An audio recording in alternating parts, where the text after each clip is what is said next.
오늘도 이 예언의 말씀을 읽고 듣고 묵상하는 우리 모두에게 하나님의 크신 은혜가 있게 되시기를 주님의 이름으로 축복합니다. 함께 묵상하실 본문은 예레미야 25장 30절로 38절의 말씀입니다. 오늘 본문의 핵심 주제는 하나님의 심판은 우리를 돌이키게 하는 나팔소리입니다. 일전에 주일날 말씀드린 대로 하나님이 우리에게 허락하신 고난은 우리를 향한 메가폰이다. C.S. 루이스의 그 표현을 우리는 기억합니다. 하나님의 심판은 우리를 회개를 촉구하시는 하나님의 나팔소리라는 것을 우리는 기억해야 합니다. 이제 예레미야는 하나님이 세상 모든 사람을 심판하시는 소리가 땅 끝까지 이를 것이라 전했습니다. 그날의 재앙이 모든 민족에게 임하여 수없이 많은 사람이 죽을 것입니다. 그러나 그들을 애도할 사람이 없을 것입니다. 하나님의 극렬한 진노로 인하여 그들의 땅이 폐허가 되므로 목자들은 울부짖게 될 것입니다. 이 심판은 누구도 피할 수 없습니다. 특별히 백성들을 바르게 인도해야 할 사명을 받은 목자들을 향해 하나님께서 가장 먼저 이 진노의 잔을 쏟아 부으십니다. 그러나 거룩과 공의로 세상을 심판하시는 하나님께서 우리에게 유일한 구원의 길을 열어 놓으셨습니다. 우리는 구원자 예수 그리스도를 온전히 따름으로 재앙이 아닌 평강의 길로 나아갈 수 있는 것입니다. 오늘 이 예레미야의 30장 25장의 말씀을 통해서 우리의 유일한 구원자 되신 예수 그리스도, 그분께 피하는 것만이 하나님의 진노를 피할 수 있는 유일한 우리의 도피성 되심을 오늘 말씀과 함께 깨닫는 귀한 은혜가 있기를 소망합니다.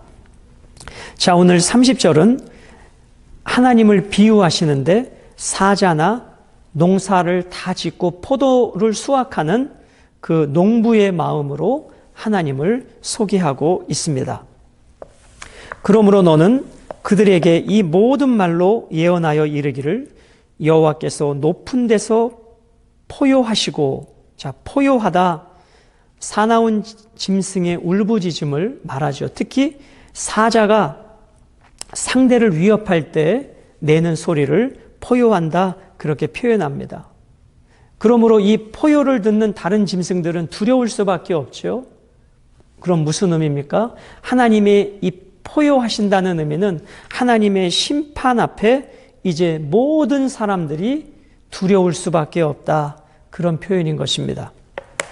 그의 거룩한 처소에서 소리를 내시며 그의 초장을 향하여 크게 부르시고, 초장은 양들이 다른 데로 가지 못하도록 쳐놓은 울타리를 말하는 것입니다. 양들의 휴식처, 안식처, 평안과 안식의 상징인 시온성을 영적으로는 의미하고 있습니다. 그런 초장에 하나님의 안식처와 같은 예루살렘 시온성을 향해서 하나님의 진노가, 하나님의 포효 소리가 들려지게 된다는 것입니다. 세상 모든 주민에 대하여 포도 밟는 자 같이 흥겹게 노래하시리라. 자, 포도 밟는 자, 이것은 포도를 다 수확하고 그 포도즙을 만들기 위해서 그 포도를 발로 밟는 그런 광경인 것이죠. 그래서 으깨진 그 포도즙을 통해서 포도주를 얻게 되는 것입니다. 그럼 포도를 밟는다, 이것은 포도 농사를 수확한 농부들이 기쁨으로 행하는 것이죠. 그래서 흥겹게 노래하시리라. 그런데 역설적으로 하나님의 진노 앞에, 진노로 시작된 포도의 농부들이 그 포도를 으깨어 밟듯이 하나님께서는 하나님의 진노의 잔을 그렇게 쏟아 부어질 때에 그 하나님의 포효 소리를 듣는 백성들은 두려워 떨게 될 것이다, 그런 의미인 것입니다. 31절과 32절은 칼과 폭풍을 통한 심판을 말씀해 주고 있습니다. 요란한 소리가 땅끝까지 이름은 여호와께서 민족과 다투시며 모든 육체를 심판하시며 악인을 칼에 내어 주셨음이라. 여호와의 말씀이니라. 요란한 소리가 땅끝까지 이른다. 그 땅끝까지 이른 의미를 우리 어저께 묵상 중에 생각해 보셨죠. 유다를 중심으로 남쪽에 애굽, 남동쪽에 우수, 남서쪽에 블레셋, 동쪽으로 에돔과 암몬과 모압, 그리고 북쪽으로 두로와 시돈, 그리고 저 너머 아라비아 메대, 그리고 나중에 세삭 바벨론까지 하나님의 심판이 임하게 될 것이다. 그 의미를 담고 있는 것입니다. 자, 그런데 오늘 여기 31절에 보시면 여호와께서 뭇 민족과 다투신다, 이런 표현이 있습니다. 자, 다툰다. 세 가지의 의미로 생각해 볼 수 있는데요. 먼저 직접적인 물리적인 충돌, 전쟁, 그때 다툰다. 직접적인 충돌을 표현하기도 하고, 말로 다툰다, 말다툼을 표현하기도 하고, 재판정에서 누가 옳고 그른지 다툰다, 그런 의미가 담겨져 있습니다. 그럼 오늘 여기서 문민족과 다투시며, 이 표현은 물론 전쟁, 말다툼도 의미가 있지만 본질적인 것은 하나님께서 여신 정의의 재판정에 문 나라를 부르시고 그들의 죄악을 지적하시며 다투시겠다, 그런 말씀으로 이해하시면 좋겠습니다. 그리고 모든 육체를 심판하시는 하나님, 누구도 하나님의 심판을 피할 수 없습니다. 여기서 모든 육체는 로마서 3장에 죄인된 육체를 말합니다. 모든 사람이 죄를 범하였음에 하나님의 영광에 이르지 못하였다. 죄의 삭은 사망이다. 그런데 하나님께서는 예수 그리스도를 통해서, 우리의 유일한 구원자 예수 그리스도를 통해서 재앙이 아닌 평강의 길을 열어놓으셨다. 33절, 만군의 여호와께서 이와 같이 말씀하시니라. 보라, 재앙이 나서 나라에서 나라에 미칠 것이며 큰 바람이 땅 끝에서 일어날 것이라. 하나님의 진노를 그렇게 표현해주고 있습니다. 큰 바람이 일어났다. 큰 바람은 보통 폭풍, 광풍, 회오리바람을 의미하는데, 문맥 안에서는 온 땅과 민족을 향한 하나님의 대규모 심판을 말씀하고 있는 것입니다. 33절, 수치스러운 죽음에 대하여 말씀하십니다. 그날에 여호와에게 죽임을 당한 자가 땅 이 끝에서 땅 저 끝에 미칠 것이나 그들을 위하여 애곡하는 자도 없고 시신을 거두어 주는 자도 없고 매장하여 주는 자도 없으리니 그들은 지면에서 분토가 되리로다. 하나님의 그 대규모 심판 앞에 여기저기 시신이 널브러져 있습니다.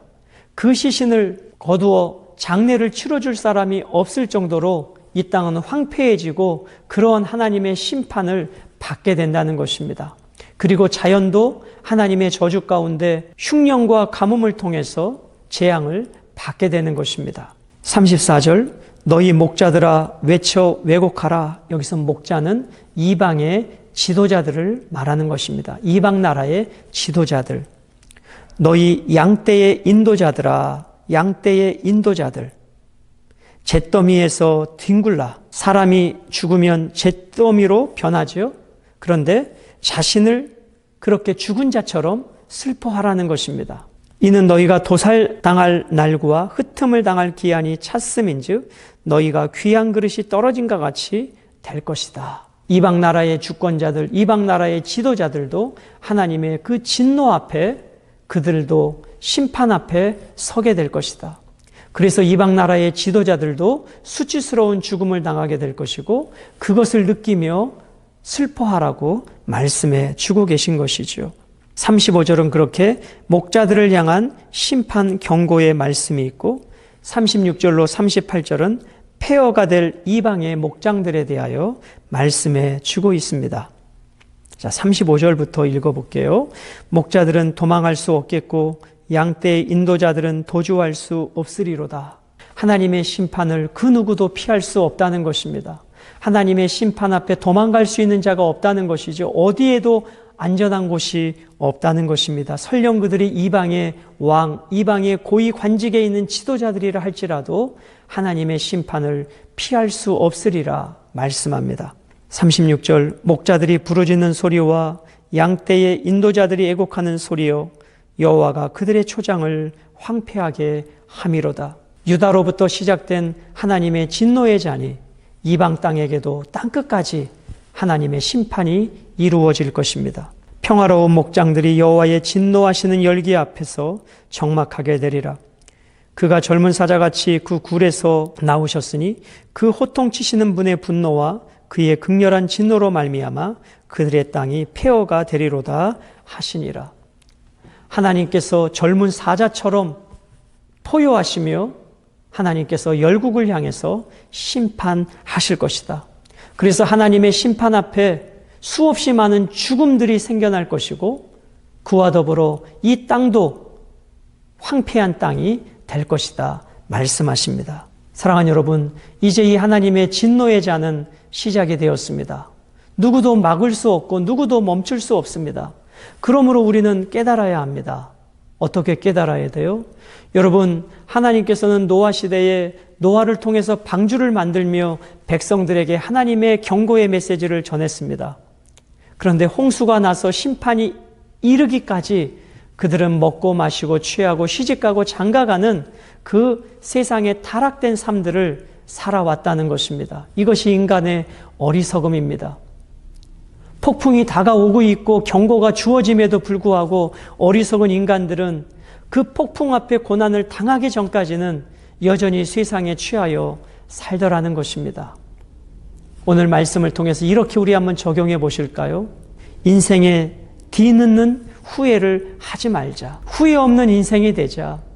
그것이 저는 오늘 본문을 통해서 우리에게 주시는 삶의 적용점이라 생각이 듭니다. 그리고 또 한 가지는 하나님의 심판이 얼마나 무서운가, 심판에 대한 경각심을 우리는 가져야 합니다.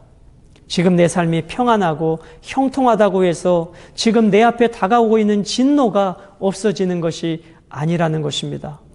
그러므로 지금 내 삶이 평안하고 형통할 때 우리는 순종의 길, 우리는 하나님의 말씀을 따르는 길, 그래서 뒤늦은 때늦은 후회가 아니라 그때 그랬을 것이 아니라 오늘 지금 이 순간부터 우리가 끊어낼 것을 끊어내고 삶에 만연된 우상 숭배와 의도적 불순종을 끊어내고 아버지의 말씀에 온전히 순종하는 삶을 통해서 우리는 하나님 앞으로 나아가야 합니다. 끝으로 또 한 가지는 지도자가 먼저 깨어 있어야 합니다. 오늘 이방 나라의 지도자들도 하나님의 심판을 피할 수 없었고 그 지도자들의 인도함을 받는 백성들 역시 심판을 피할 수 없었던 것입니다. 그러므로 하나님께서 공동체 지도자로 세워주신 저 역시 이 말씀 앞에 두렵고 떨림으로 깨어 있어야 하는 것이고 우리 각자에게 주어진 위치에서 우리는 깨어 있어야 하는 것입니다. 그리하여 내 가정, 내 자녀, 내 직장, 내 사업, 내 공동체가 평안해질 수 있는 것입니다. 오늘 나는 진노의 통로가 아니라 하나님의 은혜의 통로, 축복의 통로, 평안의 통로로 쓰임 받으셔서 오늘도 우리를 통해서 하나님의 나라가 확장되고 우리로 인하여 많은 사람들이 올바른 길로 돌아오게 되는 복된 삶이 되시기를 주님의 이름으로 축복합니다.